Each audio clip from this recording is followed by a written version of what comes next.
turma, tudo bom com vocês? Por aqui, professora Tainara Tomás. Sejam bem-vindos a mais uma aula aqui na TR Cursos. Hoje, aula especial, aula 1 do nosso mini curso de controle de hemorragia na PH. Mas calma, que esse não é um curso igual aos outros que você vê por aí. No nosso curso, a gente dividiu no primeira aula na contextualização do que são hemorragias, anatomia da pele, anatomia dos vasos sanguíneos, o porquê um braço sangra mais do que uma coxa, uma pelve. Vamos falar sobre choque hemorrágico na aula de hoje também. Então, a aula de hoje ela é uma aula bem basicona para te dar literalmente a base para você conseguir entender o que é uma hemorragia e utilizar o melhor dispositivo de contenção na sua vítima. E falando em dispositivos, a aula 2 é a nossa aula sobre dispositivos de contenção e nela a gente vai abordar também o protocolo do Stop the Bleed. Se você é do mundão da PH, em algum momento você já ouviu falar sobre esse protocolo internacional de controle de hemorragia. Então, para hoje, o que a gente tem aqui? Calma! Primeiro, eu tenho que te fazer uma pergunta. Você já está inscrito no nosso canal? Não? Então procura aí o botãozinho de se inscrever. Clica aí no botão. Se inscreveu? Ótimo! Agora vai aqui embaixo no vídeo e clica no joinha para me saber que você gosta desses conteúdos. Pronto! Agora sim! Para a aula 1, a gente vai falar sobre anatomia e cinemática do trauma. Então a gente vai falar sobre a anatomia da pele dos vasos sanguíneos, porque a maioria dos traumas vão envolver lesões abertas, e se eu tenho uma lesão aberta, eu tenho a pele aí, esse sistema sendo afetado. Vamos falar também sobre choque hipovolêmico do tipo hemorrágico e a avaliação inicial ao trauma detalhada. Então já pega papel e caneta para você fazer suas anotações e claro, se você está inscrito no nosso evento para receber o certificado de participação, esse slide vai chegar no seu e-mail no final do nosso curso e também o nosso conteúdo bônus, que é um e-book com 50 questões sobre a PH, mais o gabarito para você sair na frente aí nas questões de concursos relacionados a urgências e emergências, tá bom? Então vamos deixar de papo aí para a nossa aula? Ok, então já vamos começando falando sobre a anatomia da pele, tá? A pele é conhecida como sistema tegumentar. Por que a pele é importante? Tá? Primeiro, que ela é o maior órgão do nosso corpo humano, tá? Órgão em extensão, tá, gente? Se eu tirasse toda a pele do meu corpo e fosse fazendo um remendo assim, ela seria o maior órgão em extensão. A pele, ela representa cerca de 10% do nosso peso corporal. Então, meninas, quando subir na balança, já desconto 10% que é pele, tá? Outra coisa, é um órgão relacionado à absorção e ele vai possuir 3 camadas. Eu vou ter a epiderme, que é a primeira camada, é a camada onde eu vou encontrar terminações nervosas, eu vou encontrar os poros. Eu vou ter a segunda camada, que é a camada da derme, ou a pele propriamente dita, que é onde eu vou encontrar as glândulas e os vasos sanguíneos. Começam a se apresentar por ali. E no final eu tenho a hipoderme, que é a última camada da pele, e aí sim eu vou ter a presença maciça de vasos sanguíneos, artérias, veias, e eu também vou ter o tecido adiposo, que vai ter uma função muito importante, que é a manutenção da temperatura corporal junto com outros elementos que a gente vai falar por aí, tá certo? Mas vamos lembrar, a pele ela recobre o nosso corpo inteiro, tá certo? Depois, vale a gente relembrar aí, ou aprender agora, o que é uma lesão, tá bom? Lesão é um tipo de trauma muito comum. E quando a gente fala de lesões traumáticas superficiais, eu estou falando das contusões, que é aquele famoso roxão que aparece, aqueles hematomas, que normalmente nas lesões músculo-esqueléticas são facilmente visíveis. Mas eu também tenho as lesões traumáticas abertas. E nesse caso é comum vocês ouvirem falar de feridas, tá? Ou ferimentos, com F de furo, tá certo? Grava aí. Por que, pai? Porque na contusão eu tenho um tipo de dispositivo, um mecanismo para realizar o controle da hemorragia. E na ferida, eu tenho outros dispositivos para realizar o controle de hemorragia. Eu sei que você deve estar se perguntando, ué, vai fazer controle de hemorragia num hematoma roxo de uma entorse, por exemplo? Vamos. Vai fazer controle de hemorragia em uma pancada que causou um hematoma ali no meio de uma coxa, por exemplo? Vamos sim. E aí, para falar de contenção, a gente vai falar na aula 2. Guarda a emoção aí, suas dúvidas, tá? Mas hoje, qual é o mais importante pra gente? É entender as lesões abertas, tá? Ou as feridas. Elas vão ser provocadas por impacto com um objeto cortante, ponto agudo ou de superfície irregular. Com esse impacto, a gente vai gerar uma perda da integridade da pele, que também pode ser causada por uma pressão contínua ou prolongada, resultando dano à irrigação. A gente vai ter aí umas coisinhas para falar que eu vou soltar na aula bônus, que é síndrome compartimental, e a questão relacionada à síndrome do esmagamento. Tá? A gente vai falar um pouquinho disso, mas na aula bônus, junto, claro, com amputação traumática. E essa aula só recebe quem se inscreveu para receber o certificado de participação desse nosso mini curso, tá bom? Então vamos exemplificar. A incisão. Primeira imagem aí em cima, dá uma olhadinha. As bordas estão muito irregulares. Normalmente ela é feita por um objeto cortante. Elas podem ser mais superficiais ou mais profundas, mas ela vai ser bem tranquila para a gente conseguir utilizar os mecanismos de contenção nela, porque as bordas normalmente estão muito próximas, as bordas são regulares, então facilita um pouco mais a nossa contenção. Já quando eu tenho uma ferida do tipo corto-contusa, a gente vai ter um pouco de bordas mais afastadas, umas bordas mais irregulares, que vão talvez dificultar um pouco a utilização de dispositivos de contenção de mais fácil acesso. Tá? E que tanto dispositivo é esse que você fala? Por exemplo, a gente pode fazer um controle de hemorragia utilizando ataduras com agente hemostático, que é um tipo de substância que vai acelerar o processo de coagulação. Ou a gente pode utilizar o torniquete. Só que, às vezes, vamos lá em primeiros socorros, eu não tenho torniquete nem atadura de agente hemostático. O que que eu tenho? A boa e velha atadura de crepom. Então, numa incisão, a atadura de crepom vai ser muito mais fácil de eu realizar o curativo compressivo do que talvez num acordo contusa, se ela for muito extensa, tá bom? Depois eu tenho o quê? Eu tenho a avulsão. A avulsão ela pode ser total ou parcial. No caso, nessa imagem que a gente está vendo aqui, é uma avulsão parcial. Eu tive uma perca, porém, eu ainda tenho contato com a minha pele, tá bom? É diferente da avulsão, da amputação. A gente fala mais disso na nossa aula bônus, tá? Depois eu tenho a perfurante ou penetrante. Esse é um tipo de trauma muito complexo, tá bom? Mesmo que seja só um preguinho, nunca é sempre só um preguinho, porque ele atravessou todas as camadas da pele. Se ele transfixou, ou seja, se ele chegou do outro lado, eu tive esse prego passando por músculo, artéria, ossos, cartilagens e por todos os sistemas possíveis do local onde esse objeto está inserido.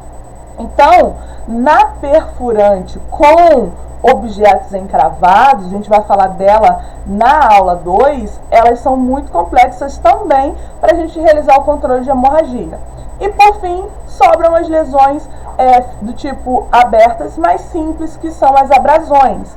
Apesar delas serem mais simples, elas dão muito trabalho também. Por quê? Porque elas normalmente, no trauma, as abrasões elas vão ser muito extensas. Pensa num motoqueiro politraumatizado que estava, sei lá, sem camisa e caiu ralando todo no asfalto. As costas dele vão estar com uma abrasão gigantesca. E de todas, gente, sem, assim, pensar muito, eu acho as abrasões mais dolorosas. Eu já tive cortes que não doeram tanto quanto o ralado. E isso se explica por causa das terminações nervosas da pele. Vocês vão ver que algumas lesões que são mais profundas, como por exemplo, a gente vai ter a LPP, a lesão por pressão. Quando ela está em um estágio mais avançado, o leito mesmo ali da ferida é indolor, porque já consumiu todas as terminações nervosas. Mas as bordas são extremamente dolorosas. E na abrasão a gente tem essa característica. Apesar dela ser mais superficial, ela é um tipo de lesão extremamente dolorosa, tá? Se eu estou falando de controle de hemorragia, a gente tem aí a estrelinha master, que é o sangue. O sangue, ele é um tipo de tecido, tá? Ele é o tecido lá do tipo conjuntivo, bonitinho. O sangue, ele não está só diretamente ligado ao seu coraçãozinho. Claro que a gente vai pensar diretamente para o coração. Mas o sangue, ele faz outras funções no nosso corpo que são muito importantes quando a gente falar de controle de hemorragia, tá? Uma das principais, sem assim pensar muito, é na contribuição da temperatura corporal.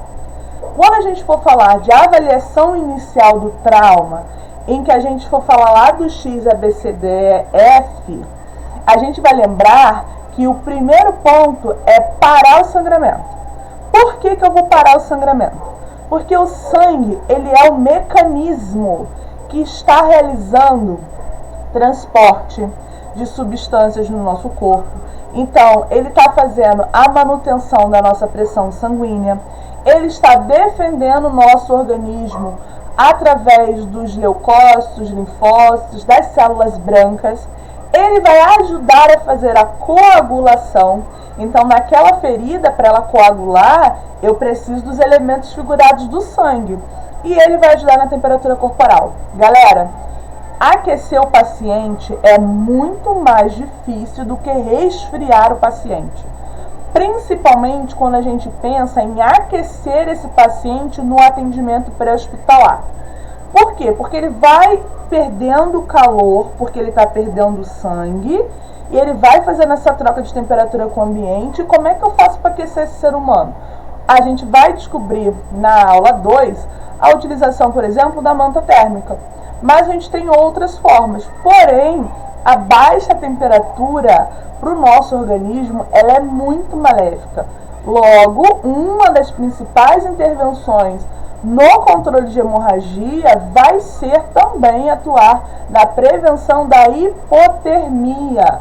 Paciente que perde muito sangue, ele tem uma queda de temperatura muito brusca. E aí a gente já vai ver o quê? Sinais clínicos de hemorragias com risco potencial à vida. A pele fria e pegajosa, tá? Mas quanto de sangue tem no corpo? Calma, esquece esse negócio aí de 2 litros, 5 litros.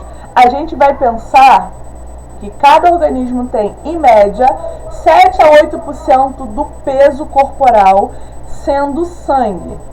Abre um parêntese. Por isso que quando a pessoa ganha sobrepeso, ela aumenta o peso, ela aumenta a pressão arterial. Porque se eu aumento o peso, eu aumento o sangue, eu aumento o trabalho do meu coração. Entendeu? Fecha parêntese. Como que eu sei quanto sangue tem ali dentro, pai? É simples. A gente vai ter uma média de 75 ml por quilo e peso corporal. Grava esse número aí. 75 ml por quilo. Que quando a gente for falar de choque hipovolêmico, eu vou voltar nesse número e eu quero ver se você está ligadinho na nossa aula, tá bom? E se eu tenho sangue, eles precisam circular por algum lugar. E por onde que eles circulam? Pelos vasos sanguíneos. Que vasos são esses? As artérias, as veias e os capilares. Vamos lá na anatomia agora? Bora! As artérias, elas vão levar o sangue do coração para os tecidos. Elas também vão ter a camada interna ali, né, a parte média, mais desenvolvida. Ou seja, o calibre da artéria, ele vai ser maior. Porém, a parte internazinha ali, literalmente por onde o sangue passa, é menor. mas o calibre é maior. A gente consegue ver aí as paredes das artérias bem largas no desenho. Já as veias, elas vão levar o sangue dos tecidos de volta para o coração. A veia, a gente vai ter uma característica das paredes do vaso sanguíneo sendo mais fina, porém o interior da veia é maior. Gente, passa mais volume de sangue nas veias do que na artéria. A diferença é que na artéria o volume passa com pressão. Nas veias ele passa com baixa pressão, tá bom? E outra coisa que as veias têm são as válvulas, que impedem que o sangue retorne, impedem o refluxo sanguíneo, tá bom? E depois eu tenho os capilares. Os capilares, eles são os vasos ideais para a troca de sangue entre os tecidos. Então, eu tenho uma veia que ela vai se afinando, contrário, gente, eu tenho uma artéria que ela vai se afinando, se torna-se uma arteríola. A arteríola continua afinando, se torna um capilar. O sangue na artéria é um sangue arterial. Na arteríola, arterial. No capilar, eu entrego ali a molécula de oxigênio e pego a molécula de dióxido de carbono. Passei do capilar, eu vou sair, que é um vaso muito fininho, num vaso um pouquinho maior chamado vênula. Continuo indo para um vaso um pouquinho maior ainda chamado veia. E aí eu chego lá no coração. Cheguei no coração, vou encontrar os capilares de novo, faço a troca e agora eu saio dos capilares para dentro da artéria e retorno todo o fluxo sanguíneo de novo, tá? Então, teoricamente, possuímos 5 tipos de vasos sanguíneos: artérias, arteríolas, veias, vênulas e capilares. Mas a gente fala mais aí dos convencionais, que são as artérias e as veias, tá certo? Inclusive, eu vou deixar aqui em cima no card. Se você quiser aprender um pouco mais sobre a anatomia do coração, eu tenho uma playlist aqui no YouTube gratuita com várias aulas de anatomia, com 3 minutos cada aula, pra gente dar aquela refrescada rápida na anatomia do coração, tá? E agora vamos entender o que é hemorragia? Gente, saiu uma gota de sangue. É hemorragia? Sim, é hemorragia. Porque na definição, hemorragia é a perda súbita de sangue circulante originada pelo rompimento de um ou mais vasos sanguíneos. Uma gota de sangue é uma hemorragia grave? Não. Mas deixa de ser uma hemorragia por causa disso? Também não, tá? Mas hemorragia é a perda de sangue circulante dos vasos, seja porque rompeu um vasinho só ou porque rompeu todos os vasos sanguíneos daquela região, tá certo? E aí a gente vai ter a classificação da hemorragia de acordo com a localização. De acordo com a localização, essa hemorragia ela pode ser externa ou interna. Externa, quando ela está visível, eu posso visualizar o sangramento. E interna, quando eu não visualizo o sangue no meio externo. Por quê? Porque na interna eu visualizo o extravasamenento sanguíneo, mas ele está na parte de dentro do corpo. Ficou confuso? Vamos para a imagem. Tá vendo esses hematomas que estão aí, tanto no desenho quanto na imagem do braço? São hemorragias internas. Esse roxo, ele caracteriza um sangramento. Você está vendo o sangramento?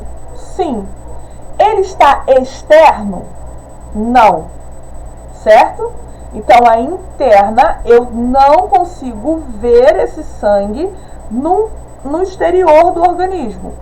Porém, esse sangue ele pode se exteriorizar por orifícios naturais. Então, a pessoa ela pode fazer a questão de vômito com sangue, hematemese, ela pode fazer epistaxe, que é o sangramento nasal, ela pode fazer hemoptise, que é a tosse que apresenta ali o sangue.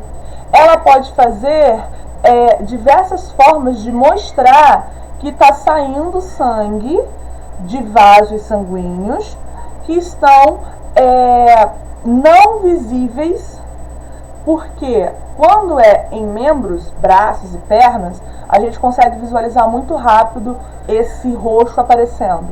Mas quando são em órgãos da cavidade abdominal, por exemplo, é mais difícil. A gente não vai conseguir ter essa visualização do roxo logo nos primeiros momentos. Mas o paciente ele pode apresentar aí a questão do vômito, da urina, das fezes, apresentando sangue. Tá bom? Seguindo. A gente também vai classificar as hemorragias de forma clínica, baseando no vaso acometido. E aí eu vou ter hemorragias capilares, venosas e arteriais.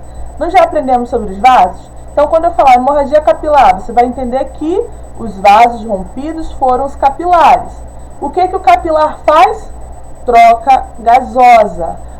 Ótimo! Então, a hemorragia capilar, ela vai comprometer diretamente a troca gasosa, principalmente naquela região ali. No sangramento capilar, a gente vai ter um sangramento muito discreto, contínuo, que é facilmente controlado. Ok? Quando eu falar hemorragia venosa, a gente não aprendeu sobre as veias? Elas não são os vasos que retornam o sangue para o coração, para ele levar o dióxido de carbono, fazer lá a questão da troca e trazer através das artérias o sangue arterial para o nosso corpo? Então, nas veias, eu vou ter o tipo de hemorragia sendo chamada de hemorragia venosa. As veias, elas vão ter um sangramento contínuo, com a coloração vermelho mais escuro, e pode ser fatal se atingir uma veia calibrosa. A gente vai falar sobre essas veias já já. E o arterial? A hemorragia do tipo arterial é a hemorragia que comprometeu as artérias. As artérias não são os vasos responsáveis por levar o oxigênio para os tecidos? Então a gente já sabe que essa função vai ser comprometida. No sangramento arterial, a gente vai ter um sangramento em jato, com a coloração vermelha viva, e pode levar ao óbito muito rapidamente. Tá certo? Então, quando a gente pensar em localização, eu tenho a classificação de hemorragia interna ou externa. E quando a gente pensar em questões clínicas, em o que está causando, a gente vai ver ali as questões de ser uma capilar, uma venosa ou uma arterial, tá bom?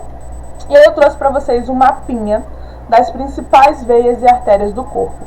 Percebam que na região de tórax e pescoço, eu tenho em azul as veias e em vermelho as artérias. Sempre que vocês olharem para um livro de anatomia, vocês vão ver esse padrão. Tudo que está azul geralmente envolve uma veia, e tudo que está em vermelho geralmente envolve artérias, tá? Então, olhando ali, a gente percebe o tronco das artérias e veias que fazem a questão abdominal, a questão torácica e a questão ali relacionada à cervical, ao pescoço. São ramificações muito grandes. Ali a gente vai encontrar vasos muito calibrosos. A gente vai encontrar a jugular, que ela é enorme, a veia cefálica, a braquial. A gente vai encontrar também as artérias e veias de porta, que são as hepáticas, que são muito grandes.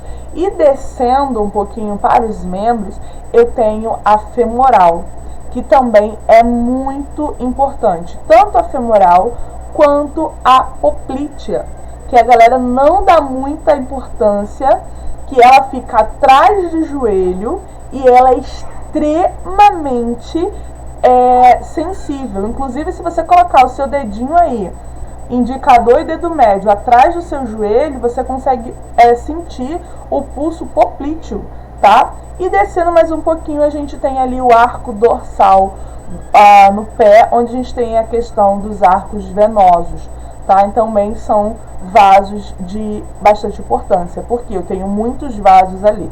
Lembra que na região de mão e na região de pé é onde eu encontro as maiores porções ósseas do nosso corpo.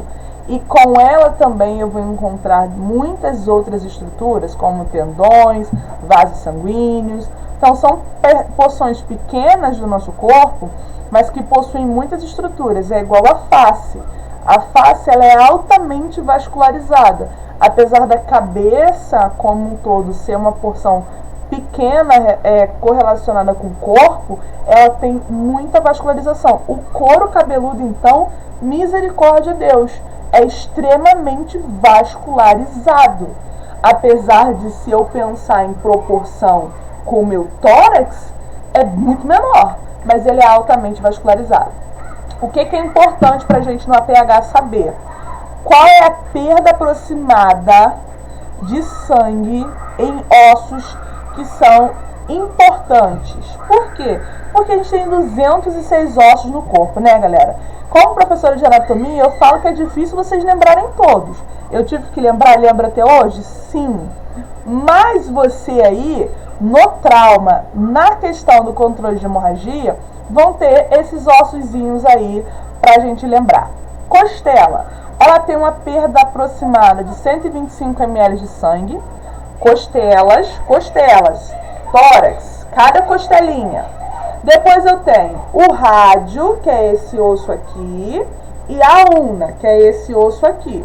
Então aqui, ó, do dedo mindinho a ulna e do polegar o rádio. Cada um deles tem uma perda aproximada de até meio litro de sangue numa fratura. Depois eu tenho o húmero, que é o osso do braço, tá? Ele tem uma perda que pode chegar até 750 ml. Então já vamos botando aí. Vocês lembram que eu tenho cerca de 75 ml de sangue para cada quilo corporal meu? E que um húmero pode perder 750 ml, que é 10 vezes esse valorzinho de 75. E ó, muito rápido, tá bom? Principalmente se for relacionado à articulação do ombro, que é onde passa ali o arco de artérias e veias muito grandes. Depois eu tenho a tíbia ou a fíbula, que são os ossos que compõem a perna, tá? Porque o osso que compõe a coxa é o fêmur, tá? Então o osso da coxa ali, o fêmur, ele pode ter uma perda significativa de até 2 litros de sangue. E aí a gente vai para os ossos que eu coloquei ali como bacia, para a gente lembrar que é o quadril. E o quadril ele pode ter ali uma perda de 1 litro ao hemorragia maciça. Por que maciça? Porque na região abdominopélvica é onde os vasos do tronco ramificam para os membros inferiores. Então é onde eu tenho os vasos mais calibrosos começando a se afinar. É onde eu tenho as artérias começando a virar arteríolas e é onde eu tenho as vênulas começando a virar veias. Então é onde eu tenho a maior concentração de vasos fazendo essas trocas. Então eu posso ter numa fratura de quadril uma hemorragia maciça. Pensa que eu quebrei quadril e fêmur, que não é uma fratura difícil de a gente ter uma queda onde envolva a fratura do quadril mais o fêmur associado. E aí eu posso levar o paciente a óbito com esse tipo de fratura muito rápido, tá? Então vale a pena. Ah, mas é uma costelinha. Cada costela perde em torno aí de 125 ml. Imagina, são 24 costelas, né? São 12 costelas de cada lado. Olha o problemão que a gente tem se sofrer um impacto grande que acometa diversas dessas costelas, tá certo? E aí a gente vai para o choque hipovolêmico, já que a gente está falando de perca de sangue. Gente, o choque hipovolêmico ele vai ser classificado em graus. Então eu tenho grau 1, grau 2, grau 3 e grau 4. O grau 1 é quando eu tenho um volume perdido acima de 750 ml. Ou seja, vamos voltar lá. Um húmero, por exemplo, já é capaz de levar o paciente a ter uma hemorragia do tipo um choque hipovolêmico do grau 1. Mas a gente pode ter uma costela. porque é até 750 ml. O que acontece no corpo? A gente vai ter a frequência cardíaca normal, a frequência respiratória normal, a pressão arterial normal, tá? A gente pode ter ali um débito urinário normal também, mas a pessoa ela pode se tornar ansiosa. Então ela está vendo ali uma fratura, um sangramento considerável, isso pode gerar um estado de ansiedade. Nesse caso, eu consigo reverter o volume naquele paciente com a aplicação de cristalóide. Só que agora vamos lá para o outro extremo. Eu tive uma fratura de quadril. Eu já perdi cerca de 40% do sangue do corpo.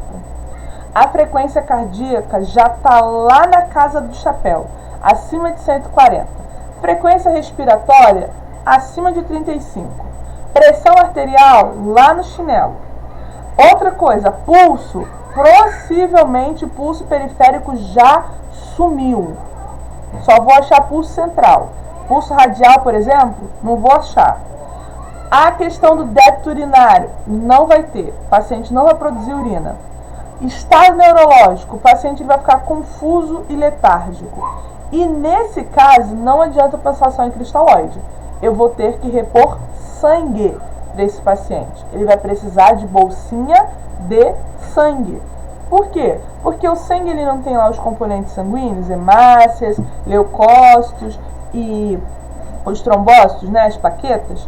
Se eu só colocar cristalóide, eu estou aumentando o volume, mas eu não estou dando célula sanguínea. Só que temos um grande problema. No atendimento pré-hospitalar, a gente não tem ainda a transfusão sanguínea dentro da ambulância. Se aí na sua cidade já faz, eu quero conhecer.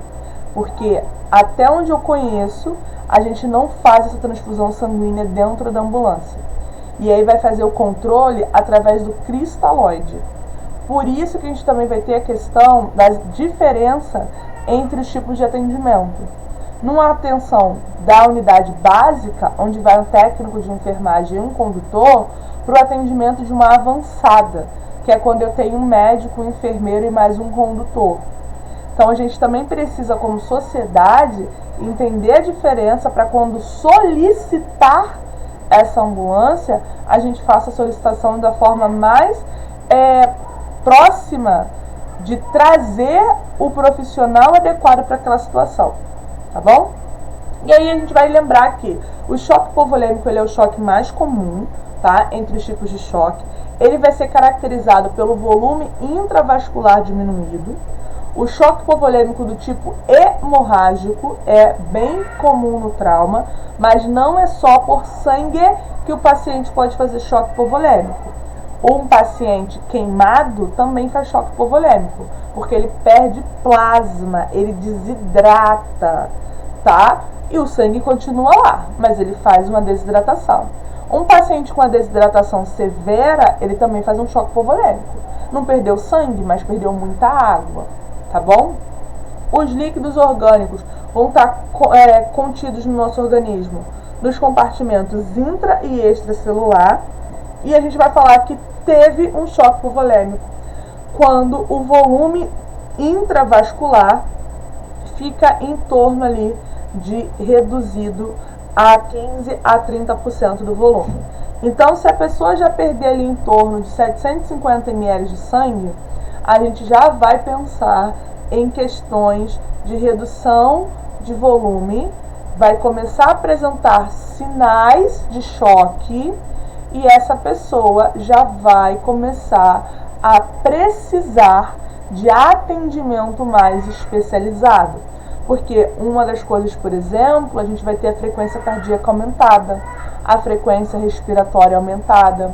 E aí isso vai gerar mais desgaste para o coração e tudo aquilo que vocês já conhecem sobre choque. Tá, eu não sei sobre choque. Aqui em cima eu vou deixar um card e na descrição da aula também os links que você pode acessar a minha aula sobre choques no APH, onde eu explico detalhadamente choque hipovolêmico, choque hemorrágico, choques distributivos. Então vou falar de anafilático, choque séptico, choque neurológico e obstrutivo, cardiogênico, tem uma aula só para falar sobre isso no APH, tá? Vou deixar aqui na descrição, embaixo do vídeo aqui, e vou deixar aqui em cima no card também para vocês, tá bom? Cinemática do trauma, vamos entender quais são as lesões que acontecem? Porque já falava um ditado assim, se eu não sei o que eu procuro, eu não sei quando eu acho, tá? Então, quando a gente falar de trauma, eu tenho lá diversos tipos de acidente. Então, eu trouxe aqui, por exemplo, o impacto frontal. Eu estou dentro de um veículo e eu sofri um impacto frontal. Bati com o carro contra alguma coisa. Nesse momento, você não está vendo o sangramento em nada, porque você está se deslocando da base até o local da ocorrência. Só que, nesse deslocamento, a gente começa a pensar. Pensar em quê? Em cinemática. Quando eu chego no cenário, o que eu pensei, eu confirmo com as minhas avaliações. Thay, como é que eu posso suspeitar de lesões no trauma? É simples. No impacto frontal, quais são as lesões que eu espero encontrar? Uma fratura na coluna cervical, um tórax instável na região anterior, uma contusão do miocárdio, um pneumotórax, uma secção de aorta, uma lesão de baço ou de fígado, uma fratura ou luxação de quadril, joelho e tornozelo e até em alguns casos a ejeção. Tá, e o paciente estava de cinto de segurança. Depois dá um Google no final da aula, lesão provocada pelo cinto de segurança. Você vai ver que o paciente ele vai fazer um hematoma enorme no tórax por causa do cinto. E se ele tiver com o cinto de segurança errado, eu tenho certeza que também tu coloca o cinto de segurança errado. Se ele tiver com o cinto de segurança errado, meu amor, aí que ele vai causar lesões de mecanismos de contenção, tá? Então, percebam que num impacto frontal, eu tenho ali, ó, uma possível causa de morte quase que instantânea, uma secção da aorta, que é quando a artéria aorta, que é uma das principais artérias do organismo, se rompe. Você vai chegar, o paciente vai estar lá já gelado. Como, por exemplo, eu posso ter uma lesão de baço ou fígado, que vai me gerar hemorragia interna. Como é que eu vou saber essa hemorragia interna se eu não estou vendo sangue? A gente vai suspeitar através da cinemática do trauma. Thay, mas o baço, ele não vai mostrar um hematoma para mim na barriga daquele paciente. Como é que eu vou suspeitar a hemorragia interna? Aí eu falo, tem que vir e assistir a aula 2. Por quê? Porque na aula 2 eu vou falar quais são os sinais clínicos da hemorragia interna. Porque na externa eu estou vendo sangue para fora. E na interna, quando eu falo em região de membros, eu estou vendo roxo. Mas quando eu falo de cavidade abdominal, como que eu sei que está tendo um sangramento considerável ali? A gente vai falar disso na aula 2, tá bom? Outra coisa que eu vou considerar é a trajetória por cima, as trajetórias possíveis, que pode ter sido por cima do volante. Então, quando eu olhar para o vidro, eu vou ver aquela teia de aranha na direção do motorista ou na direção do carona, que vai me dar uma característica de que a pessoa deu uma cabeçada ali, tá? Outra coisa que é por baixo do volante, que eu vou imaginar que essa pessoa bateu com o joelho naquela caixona ali que fica embaixo do volante, tá bom? Pontos a serem observados no veículo. Eu estou do lado de fora. Como que eu sei que eu tenho um trauma grave? Como é que eu vou esperar ali lesões assim das mais diversas? A parte anterior do veículo está totalmente deformada. Quanto maior a deformidade do veículo, mais graves são as vítimas lá dentro. Eu tenho deformidade no volante, então eu posso ter tido a vítima que bateu com o tórax, com tudo naquele volante, por exemplo. Marcas no painel. Eu posso ter ocupantes no banco de trás sem cinto, que com a freada eles vieram cá na frente no painel e voltaram? Posso.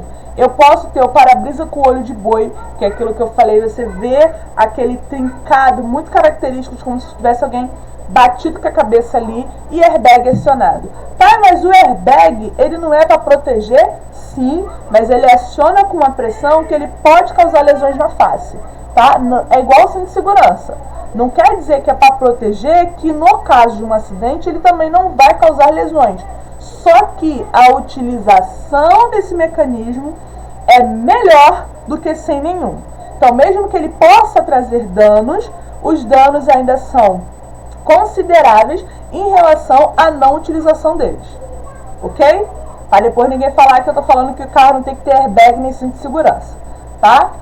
Depois a gente vai pensar aí nos impactos laterais. Bati de lado com o carro. O que a gente vai esperar de lesão?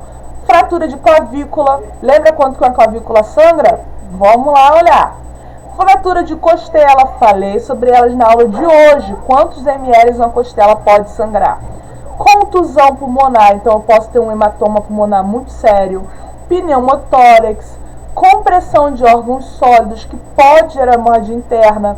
Fratura da coluna cervical e fratura de pelve ou acetábulo. Acetábulo é o local ali onde o fêmur encaixa na pelve, tá? O que vai me dar de informação importante do lado de fora do veículo? Intrusão de porta. Eu olho, a porta está deformada para dentro, tá? E a intrusão do painel lateral. Eu olho para o painel está todo encolhidinho, deformado para dentro. Isso são sinais de que a vítima que está naquele local do veículo, ela sofreu um trauma grave, tá? Depois a gente tem um impacto traseiro. Alguém bateu na traseira do meu carro. Eu vou ter lesões relacionadas à coluna por hiperextensão, a lesão do chicote, que no impacto traseiro eu vou fazer com a cabeça para frente e para trás, e eu posso fazer uma lesão de cervical considerável, tá bom? Principalmente, quem que ajeita aquele negocinho do banco quando entra no carro? Tem que ajeitar aquilo ali, viu, jovem? Porque aquilo ali serve pra... No chicote, a tua cabeça vai pra frente, mas ela não volta, porque ela bate no apoio da cabeça, tá bom? Quais são os achados importantes que vamos dizer que aquela vítima pode ter feito uma lesão de cervical? Ou a posição do encosto da cabeça. Tá muito para baixo, tá muito para cima, tá todo errado para a altura da vítima. Eu posso suspeitar de uma lesão de chicote. E o capotamento? O capotamento é Deus na terra. Por quê? Porque pode ter tudo e mais um pouco, tá? Pega tudo que eu falei agora, de impacto lateral, traseiro e frontal, e junta no capotamento. A melhor parte, se dá para ter melhor parte, é se a vítima estiver com cinto. Porque com cinto ela não corre risco de ser ejetada para fora do veículo, tá? Mas se ela estiver sem cinto, inclusive a ejeção para fora do veículo pode acontecer. E o capotamento é um dos tipos de lesões mais graves que a gente vai ter. E se essa vítima for ejetada do carro durante o capotamento, ela vai ter aí um aumento considerável na questão de mortalidade, tá? Mas nem só de carro a gente anda, temos a questão do atropelamento e as colisões de moto. O atropelamento ele vai depender se eu tenho um adulto ou uma criança. Por quê? Porque o adulto vai ser ejetado para cima do carro e a criança vai ser jogada para baixo do carro, tá? Quais são as lesões esperadas num adulto? Que num atropelamento ele faça lesões em membros inferiores e quadril. E na criança, que ela faça lesões na região de crânio, tórax e abdômen, tá bom? Quais vão ser os achados importantes no veículo? Deformidade de parte anterior, então isso quer dizer que o carro bateu com muito impacto naquela vítima, e para-brisa quebrado, quer dizer que a vítima bateu com muito impacto naquele carro, tá bom? E depois eu tenho as colisões de motocicleta, que aí a gente pode ter traumatismo craniano, uso irregular do capacete. Eu fico agoniada quando eu vejo a galera na moto de aplicativo com capacete no cotovelo. Eu falo assim, pra que está com o capacete ali então? Se o capacete tem que ficar na cabeça. Qualquer quedinha com a moto cai, bate a cabeça, traumatismo craniano. Olha o problema aí, tá? Capacete na cabeça e ajustado no pescoço, da forma certa. Para se cair, o capacete não fazer uma asfixia mecânica também. Não adianta utilizar o dispositivo se utiliza ele errado, tá? Mas de certa forma, é até melhor estar com o capacete na cabeça, tá? Traumatismo raquimedular, lesões de membros inferiores, até porque normalmente o motoqueiro ele vai ser ejetado numa lesão frontal. Então, no impacto frontal, ele vai ser ejetado. E aí ele vai ter essa fratura bilateral de fêmur mesmo. a perna dele está presa na moto porque ele faz força para se segurar na moto e o corpo é ejetado. E nesse momento ele faz uma ruptura no fêmur dele, tá? Como a moto não tem dispositivo de contenção e não tem um cinto de segurança na moto, a gente vai ter assim, um alto risco de ejeção e lesões decorrentes. Então, além do impacto propriamente dito, a ejeção. Quanto mais distante a vítima foi arremessada, maiores vão ser os impactos. O impacto da vítima contra o solo. Se nesse impacto não veio um outro carro e causou um atropelamento, qual foi o tipo de solo que essa vítima caiu? Qual é o local onde ela caiu, tá? E quais vão ser os achados importantes no veículo? A gente vai ter a vítima sem um capacete ou o guidão entortado. E aí é uma questão que a gente tem de achados importantes que vão aumentar a gravidade daquele trauma. Para falar de trauma, a gente vai falar de que agora? Queda. Que é o quê? O tipo de trauma mais comum na primeira infância.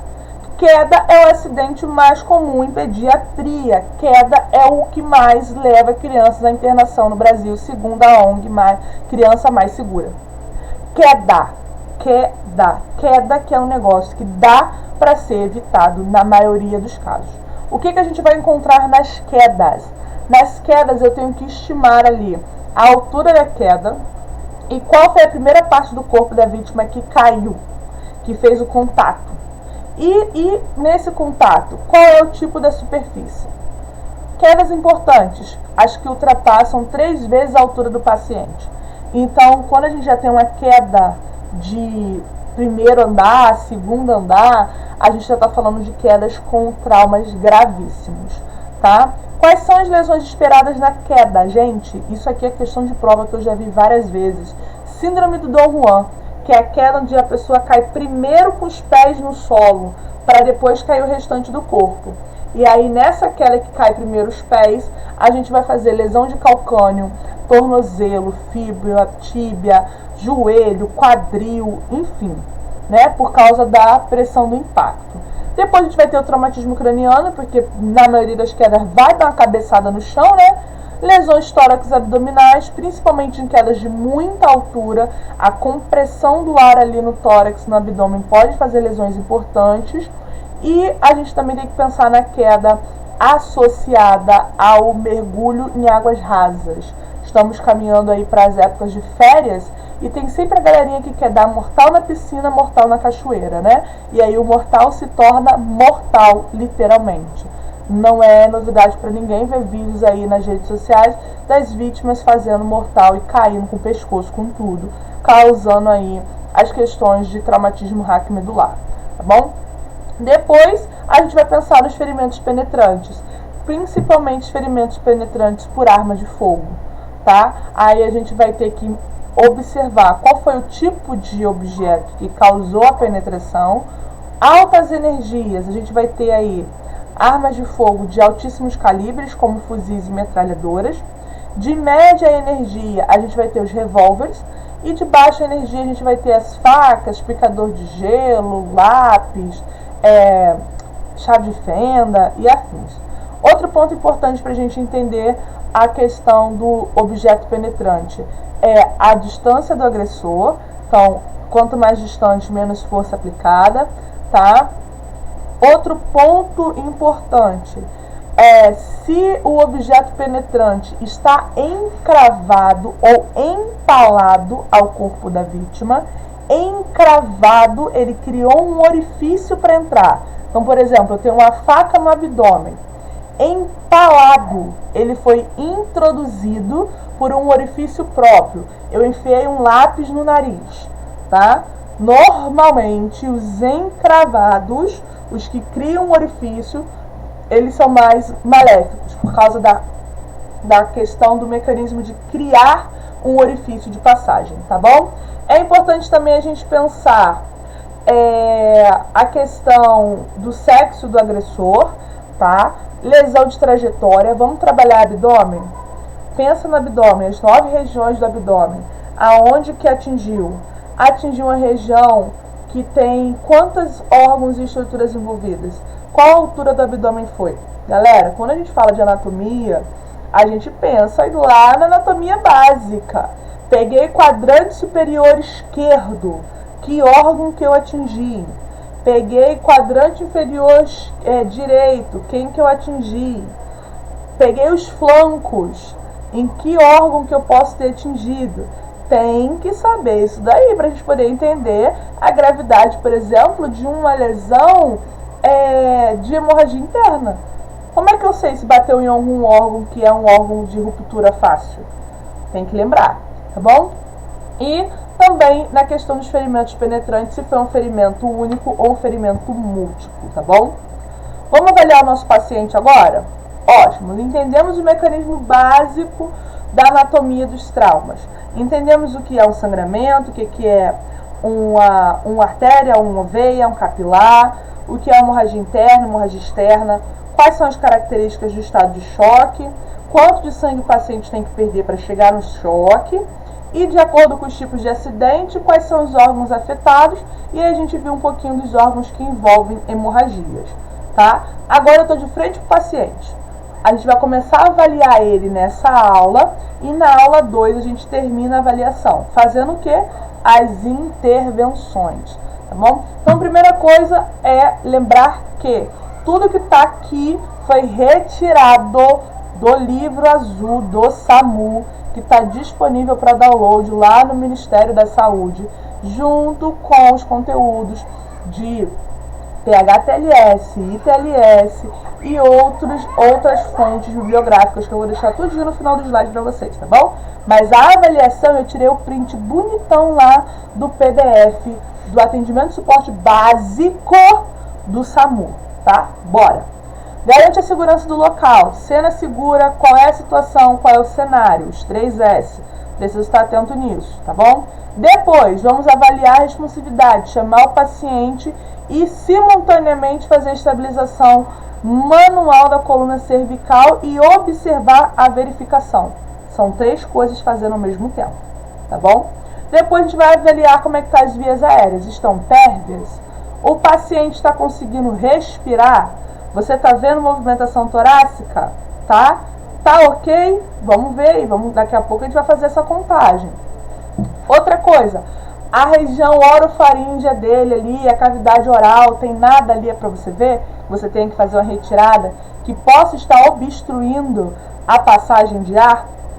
Posso pensar no uso da cânula orofaríngea, a cânula de Guedel, tá? Inclusive no suporte básico ali a gente pode pensar na utilização da cânula de Guedel, mas eu tenho que saber utilizar. Quando que eu utilizo ela, tá bom? Depois, vamos botar a oximetria no paciente. Quanto que está a saturação? Está abaixo de 94? Tá aí. E o oxímetro? Gente, eu olhei o paciente, ele está frio, pegajoso, vai colocar o oxímetro lá, vai dar menos de 94, tá bom? E aí a gente já pensa em máscara não reinalante com administração de 10 a 15 litros de O2, tá certo? Não me vem com catéter nasal de 5 litros de oxigênio num paciente que está saturando lá os seus 89, que isso aí não vai funcionar, tá bom? Vamos lembrar de oxigenoterapia. Depois, a gente vai fazer um alinhamento neutro da coluna cervical e, se for indicado, tá? Lembra que nem todo tipo de trauma vai para o colar cervical? Se for indicado, assim que possível, a gente coloca o colar cervical nessa vítima. Depois, a gente vai avaliar o tórax. Então, a gente vai pesquisar como é que está a respiração e oxigenação dessa vítima. Como é que está a traqueia? Eu tenho deslocamento da traqueia? Eu preciso saber que a traqueia tem que estar aqui, ó, no meio certinho. Tem deslocamento da traqueia? Como é que está o pescoço? Eu tenho uma turgência jugular? Olhei para cá e parece que a minha jugular está enrugada? O tórax vai ser exposto. Como é que esse tórax está expandindo? Professora, mas tudo isso está relacionado à controle de hemorragia? Gente, tá. Sabe por quê? Porque a alteração na respiração vai ser um sinal clínico, um achado clínico para uma possível hemorragia interna. Então, eu preciso saber avaliar a ventilação do paciente. Então, eu vou olhar o tórax e eu vou ver como é que está essa simetria. Está expandindo igualzinho? Está tendo esforço da musculatura acessória? Eu tô vendo na hora que ele respira as focinhas aqui aparecendo, a questão dos músculos intercostais fazendo uma contração muito forte. Outro ponto importantíssimo, o paciente está respirando menos de 8 vezes por minuto, ele está tendo uma frequência respiratória inferior a 8 movimentos respiratórios. Pausa aí, galera do suporte básico. Paciente que respira abaixo de 8 movimentos respiratórios por minuto, esse paciente está pedindo tubo. Não me vem fazendo só ali a questão de ambusar, de botar máscara não reinalante no paciente, que com frequência respiratória muito baixa, ele está rebaixando, ele vai para intubação, tá? Então, esse paciente, quando vocês forem avaliar o Glasgow, ele está com o Glasgow lá embaixo também. E aí vale a básica lembrar sobre transporte de paciente, correlacionar com a escala de Glasgow, porque senão vai pegar esse paciente e ele vai morrer no meio do caminho, tá bom? Avaliar a circulação e a hora que a gente avalia os 3P, pele, perfusão e pulso. Por quê? Se eu não tenho um sangramento externo visível, é agora que eu vou procurar um sangramento interno. Com o que relacionado com a cinemática do trauma. Então, eu vou relacionar o acidente com os achados clínicos da minha avaliação inicial. Galera, a avaliação inicial é o beabá do suporte ao trauma. A galera da PH tem que saber a avaliação inicial assim, ó, de olho fechado, a sequência da avaliação inicial. Porque é basicamente isso que a gente faz na básica. É conseguir fazer a avaliação para pensar nas intervenções, tá bom? X, A, B, C, D, E. Tá. Controle de hemorragia e respiração. Mas o que eu avalio na respiração? No C é de circulação, pele, perfusão e pulso. Tá, mas aí, o que eu avalio? Como é que eu avalio? Por isso que eu falei que a aula de hoje era uma aula diferente daquilo que vocês já tinham visto por aí, tá bom? Então vamos lá para o C. A gente vai procurar presenças de hemorragias menores ou hemorragia interna. Vamos avaliar a perfusão periférica, certo? Então a gente vai fazer o controle de sangramentos externos. Primeiro ponto, compressão direta. Se não for um ferimento para compressão direta, um torniquete, tá bom? Mas o meu primeiro ponto é pensar em compressão direta.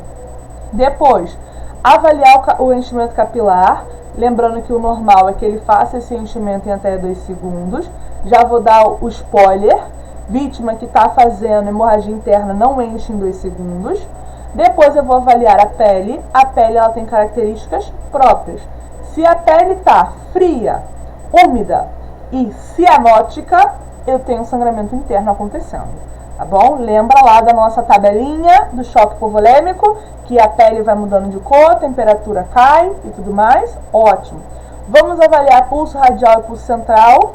Lembra que eu falei com vocês que numa hemorragia lá no grau 3, grau 4, pode sumir o pulso periférico, o pulso radial, e eu só encontrar pulso central? Ótimo.